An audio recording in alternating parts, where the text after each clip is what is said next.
Oi, meus amores! E aí, tudo bem com vocês?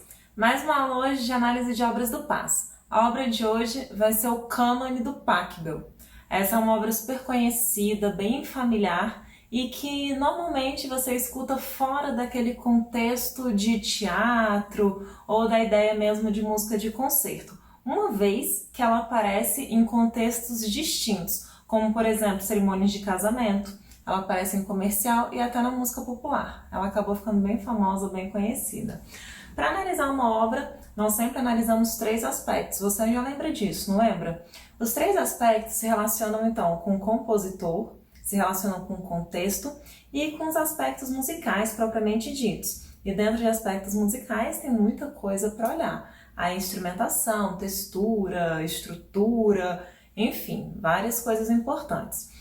Para a gente começar, essa é uma daquelas obras que o contexto dela é fundamental. Para que eu compreenda de fato a obra, eu preciso compreender o contexto. Ela é uma obra inserida no período barroco. E a aula de período barroco, ela vai ficar no link aqui embaixo na descrição do vídeo, então fora desse pedacinho. É muito importante a compreensão do contexto para que a gente tenha a compreensão de fato das características da obra. Então não se esqueça, importante assistir a obra de contexto, a descrição sobre o período barroco com as suas características, beleza?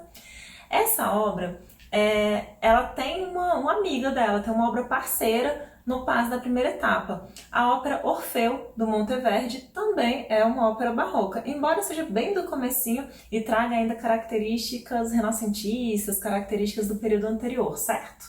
Mas se você já assistiu a análise de Orfeu, você já viu também um pouquinho sobre o período barroco.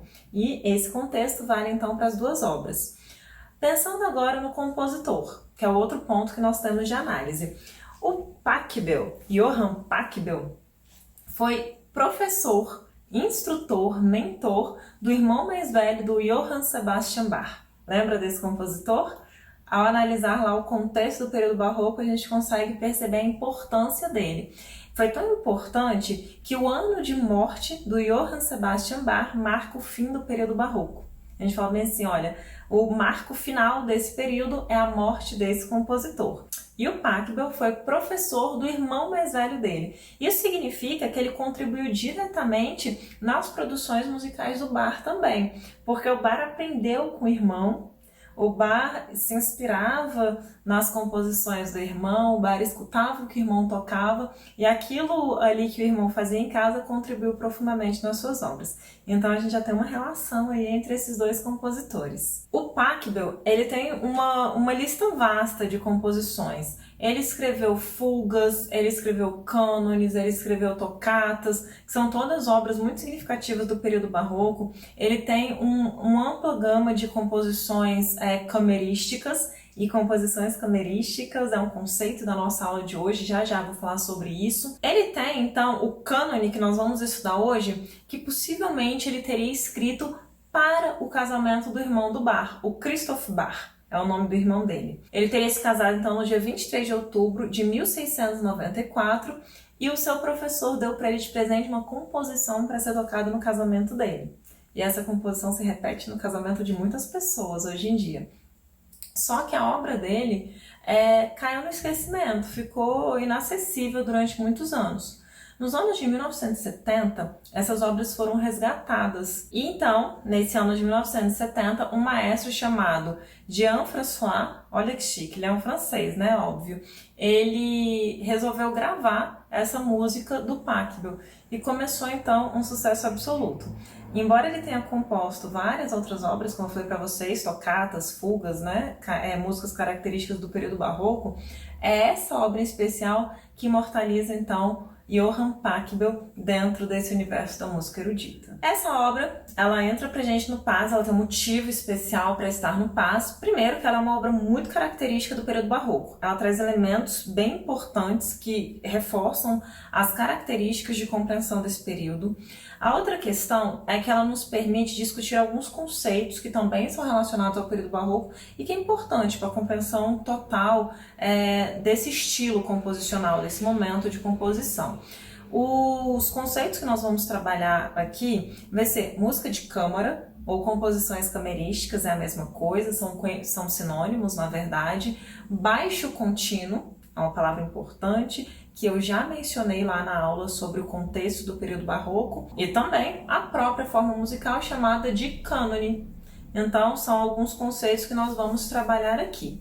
Vou começar falando sobre música camerística, né? Ou composição camerística ou música de câmara.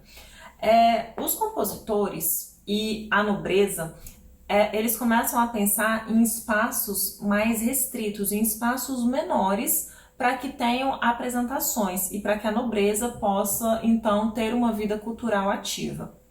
E eles vão chamar de câmaras as salas onde acontecem essas apresentações. Então, são salas muito menores do que um teatro, por exemplo. Nós temos hoje alguns espaços chamados, então, né, de teatros de câmara, que são os teatros menores. Se aqui em Brasília você, por acaso, já foi ao Teatro Nacional Cláudio Santoro, nós temos uma grande sala, a Sala Vila Lobos. É uma sala enorme, cabem muitas pessoas, com um palco muito grande. E tem uma outra sala menor, bem menos conhecida também, chamada Sala Alberto Nepomuceno.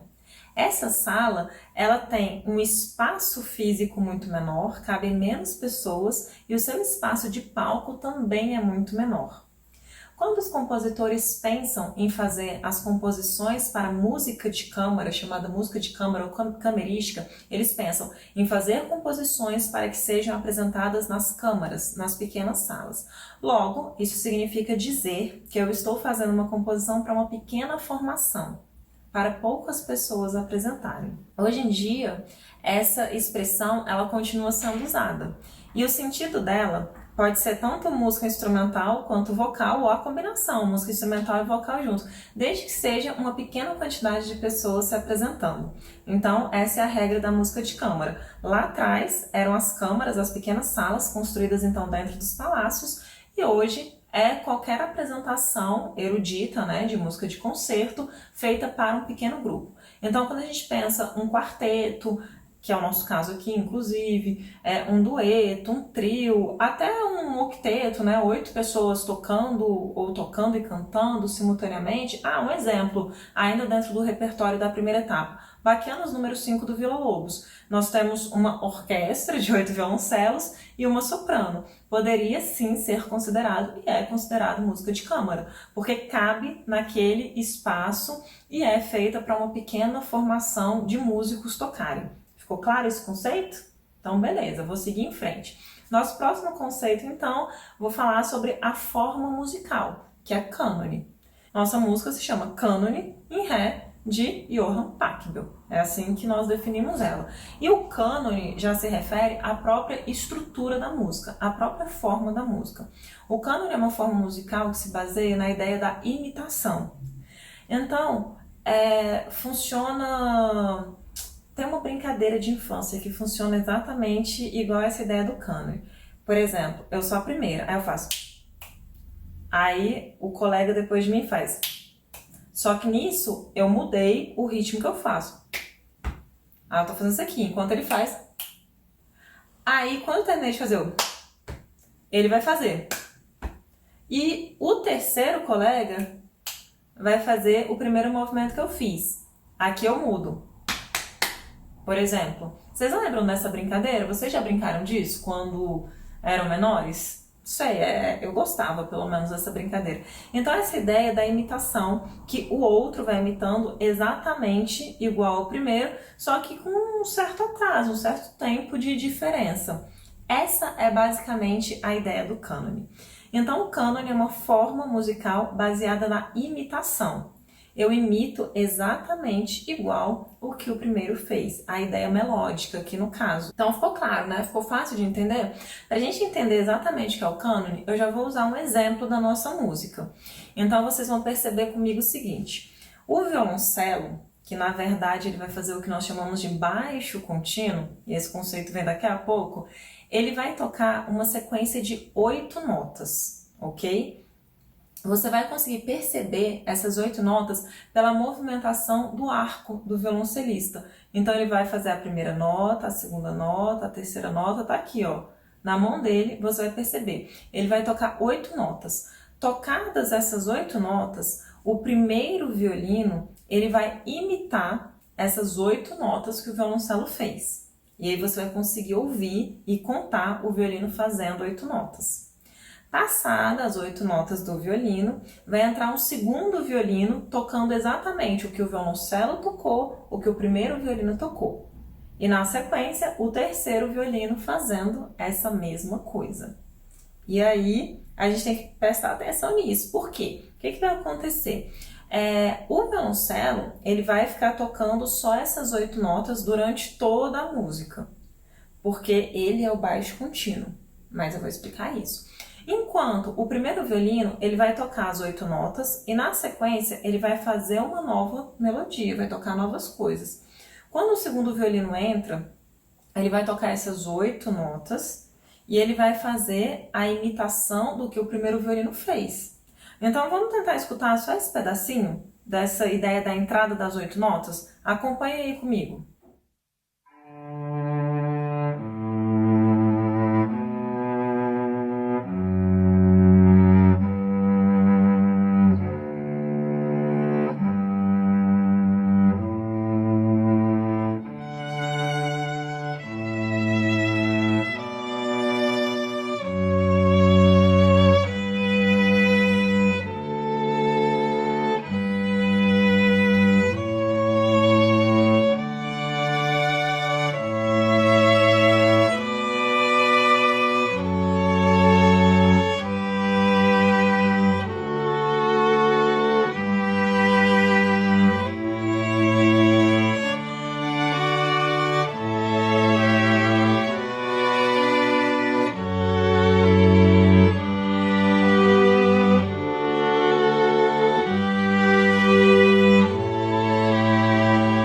Você conseguiu perceber? Conseguiu acompanhar certinho?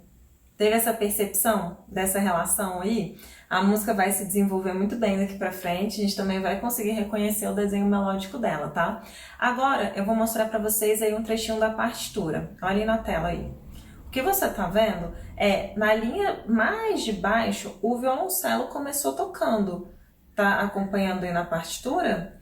O violoncelo é essa linha que tá as notinhas em preto, tá? E aí eu tenho então 2 compassos de pausa para o primeiro violino, né? Aliás, todos os violinos estão com pausa. Só que aí, depois que o violoncelo tocou 8 notas, olha em azul o primeiro violino tocando 8 notas. Aí o primeiro violino vai começar a tocar o que eu coloquei em verdinho. Só que o segundo violino está tocando no azulzinho. Perceberam o que está rolando aí? Quando o terceiro violino entra, olha lá a distância. Ele vai imitando exatamente o que os outros foram imitando. Isso significa dizer, se você prestar atenção nessa partitura, você consegue perceber o seguinte, que o violino, né, de baixo, ele vai imitar sempre exatamente o que o primeiro fez e o terceiro imita o que o segundo fez. Beleza? Conseguiu acompanhar na partitura? Perfeito! Se você já acompanhou na partitura, você também viu a parte do violoncelo e percebeu que ele toca exatamente as 8 notas iniciais, ele continua tocando, né? Ele vai tocar, né, o compasso 1 e 2, aí depois ele vai tocar a mesma coisa no 3, 4, depois a mesma coisa no 5, 6, então ele só vai tocar isso durante a música toda. Confesso pra vocês que é um tédio essa parte, porque os violinos fazem as melodias maravilhosas e o violoncelo pam, pam, pam, tocando a mesma coisa, né, sem muita variação. Toquei muitas vezes essa música em casamento e eu ficava assim, ai, eu queria tocar aquela melodia super bonita. Vocês vão ouvir ela daqui a pouco. Essa sequência que o violoncelo faz é conhecida então chamada de baixo contínuo. Isso é uma característica do período barroco. E esse é um conceito importante aqui pra gente também. O baixo contínuo, ele surge da seguinte ideia. É um instrumento, que normalmente é mais grave, ele vai manter continuamente um acompanhamento que funciona como base de afinação e de sustentação para os outros instrumentos, para que eles façam as melodias. Isso acontece em várias formas musicais, não só no cânone. Em outras formas acontece. Por exemplo, na própria ópera Orfeu, do Monteverdi, também tinha a presença do baixo contínuo.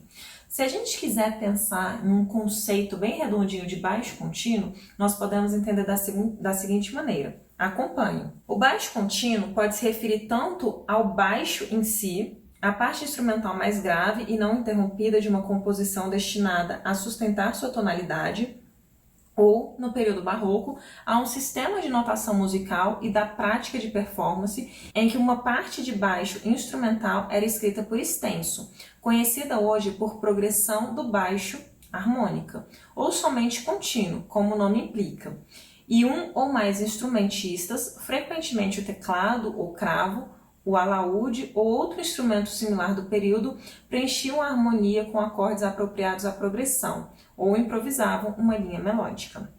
Então esse é o conceito certinho, o conceito de dicionário do baixo contínuo. Aqui na nossa música, o que nós vamos perceber nessa função do baixo contínuo que o violoncelo exerce é que ele vai fazer então essa base harmônica para que as outras melodias continuem fluindo. Tranquilo até aqui? Fácil, né? Já dominamos os nossos 3 conceitos importantes: música de câmara, cânone e baixo contínuo. Em relação a esse próprio baixo contínuo que nós conhecemos, nós temos uma sequência de notas que são tocadas, essas 8 notas que se repetem durante toda a música, ela é uma sequência chamada de romanesca. Sequência romanesca. E ela ficou muito famosa, ela ficou muito conhecida e até hoje nas nossas músicas populares essa mesma sequência ela é utilizada pela funcionalidade que ela tem. Essa sequência ela tem uma regrinha. E aí, olhem comigo também esse quadrinho. Esse quadrinho mostra pra gente a ideia da tonalidade e a progressão mesmo dos acordes. Então, ele vai colocar aí as 8 notas, elas estão numeradas, né, de 1 a 8, e ele começa tocando Ré, que seria a tônica da música, já que nós estamos falando de tonalidade. É onde a música ela puxa ali para aquela nota como principal. A tonalidade é como se eu trabalhasse uma relação entre as notas. As notas, elas se relacionam em grau de importância dentro de uma música. E você não pode terminar a música de qualquer maneira, tem uma determinada nota, o acorde que causa mais tensão. Então, tudo isso é trabalhado pelo compositor. Nessa sequência romanesca, vamos voltar aqui para o quadro, né? A gente começa então com a tônica. Ré é o grau que eu chamo de 1. Depois, a gente vai para a nota Lá da música. Na sequência, Si. O Si é o que eu considero subdominante, o Lá é dominante, porque eu tenho essa relação aí dos graus da música, tá? Depois, Fá sustenido, porque a tonalidade de Ré, ela tem uma alteração na nota Fá. Se eu for pensar lá em um piano, ao invés de tocar só nas teclazinhas brancas do piano, ao tocar o Fá eu vou usar a notinha preta, a teclazinha preta, porque é uma nota alterada.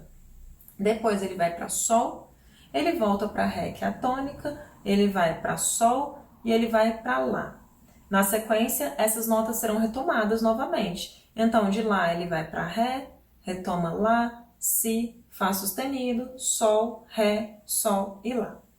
E o violoncelo toca apenas essa sequência. Essa sequência vai dar uma base harmônica. Algumas versões dessa música, elas utilizam cravo para acompanhar, o alaúde, como foi dito aqui, né, na definição de baixo contínuo. Se a gente tiver no nosso tempo de hoje, um pouquinho mais moderno, vai ser usado um teclado, um piano, o violão, que também toca essa música, e eles vão tocar, na verdade, as sequências de acordes e não as notas soltas, como o violoncelo faz. O violoncelo é um instrumento melódico, então ele toca melodias, uma sequência de notas. O violão, o piano são instrumentos harmônicos, então eles tocam acordes. Eles têm essa capacidade de tocar mais de uma nota ao mesmo tempo. Então eles tocariam esses acordes, enquanto o violoncelo toca só as notas, beleza? Então, mas agora a gente vai passar um pouquinho mais para frente, para a música em si, onde a gente vai conseguir reconhecer o violoncelo fazendo esse baixo contínuo e as melodias se desenvolvendo. Eu vou jogar a música um pouquinho mais para frente, onde você vai perceber o tema central, o tema melódico central mais famoso do cânone do Pachelbel. E aí você vai perceber o primeiro violino, o segundo violino e na sequência o terceiro violino fazendo esse teminha bem redondinho. Essa versão que eu peguei agora para vocês, ela é uma versão um pouquinho mais elaborada, mais completa sonoramente. Então tem lá o violoncelo fazendo a mesma coisa de sempre, mas também tem o cravo e o alaúde, para que a gente tenha contato com esses instrumentos barrocos. E o cravo e o alaúde, eles fazem os acordes das mesmas notas ali que o violoncelo está fazendo, só que ele faz o acorde completo. E a gente vai perceber então essa passagem aí das melodias principais. Vamos acompanhar.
E aí, conseguiu perceber certinho? Foi fácil, né? Porque o vídeo ele vai até encaminhando direitinho aí para cada uma das violinistas que estavam tocando. Aqui a gente tinha uma riqueza maior, né? Por conta de ter mais instrumentos. O cânone do Pachelbel, ele foi escrito para 3 violinos e um violoncelo. Então é um quarteto de cordas friccionadas. Essas são as nossas fontes sonoras. Lembra dessa ideia de cordas friccionadas? Então, a ressonância se dá por meio de uma corda, mas o modo de produção do som é pela fricção entre o arco e a corda. Então, cordas friccionadas, exclusivamente. Na versão que nós escutamos aqui, acrescentamos alguns instrumentos, mas isso não muda a nossa percepção melódica e nem a percepção harmônica ou da forma musical. Ela só enriqueceu sonoramente. Aqui nessa versão, eu acrescentei para vocês o alaúde e o cravo. Perfeito? É fácil essa obra, não é? Ela é tranquila? Arrasamos nessa escuta? Sim, você tem que lembrar que é a sua parte, a sua experiência direta, ouvir a música, analisar, preencher sua ficha, fazer seu mapa mental, porque essa é uma obra que pode cair na sua prova. E pode ser a diferença entre você ter uma nota melhor ou não, né? Deixar em branco ou nem pensar. Se essa obra cair na nossa prova, ela provavelmente cobrará conceitos relacionados ao período barroco, como cânone, baixo contínuo, música de câmara. Perguntará sobre essa ideia, essa lógica, né, da imitação. É uma obra que ela pode ser interdisciplinar, ela pode cair em outras áreas do conhecimento. Por exemplo, matemática. Ela poderia fazer uma relação matemática ali interessante. Sem falar na parte das linguagens mesmo, como artes visuais e literatura, que apresentam características muito semelhantes de período barroco. Além disso, podem nos cobrar a parte de instrumentação ou o entendimento do compositor. Relacionar também com o período mais contemporâneo. Como eu falei para vocês, nós temos uma série de músicas contemporâneas que elas trabalham exatamente com essa sequência chamada de romanesca lá atrás, né? E que aqui a gente não mantém esse nome de romanesca, mas trabalha exatamente com essa sequência, com essa progressão harmônica que eu apresentei para vocês lá no quadrinho. Aqui na descrição do vídeo, eu também vou deixar para vocês a indicação de um outro vídeo que eu acho ele divertido. E ele explica pra gente essa relação com outras músicas, então vale a pena você assistir. É de um comediante, na verdade, o vídeo. E aí ele conta a história, né, de que ele era um violoncelista e ele começa a falar sobre como essa música aparecia em outros contextos. E ele vai tocar e mostrar para vocês que músicas que vocês conhecem tá lá sendo tocada essa mesma sequência. Não vou contar o vídeo todo, é engraçado, é interessante e acaba sendo didático também. Então minha recomendação para vocês tá aqui na descrição do vídeo, tá bom? Gente, olha meu cachorro participando da aula. Ele nem pode ficar no sofá. Logan, desce. Eu não tenho moral com ele. Desce. Tá vendo isso? Enfim, como sempre, eu espero que vocês estejam bem felizes, seus sonhos se realizem. Beijo super grande pra você, até a próxima aula. Tchau, tchau!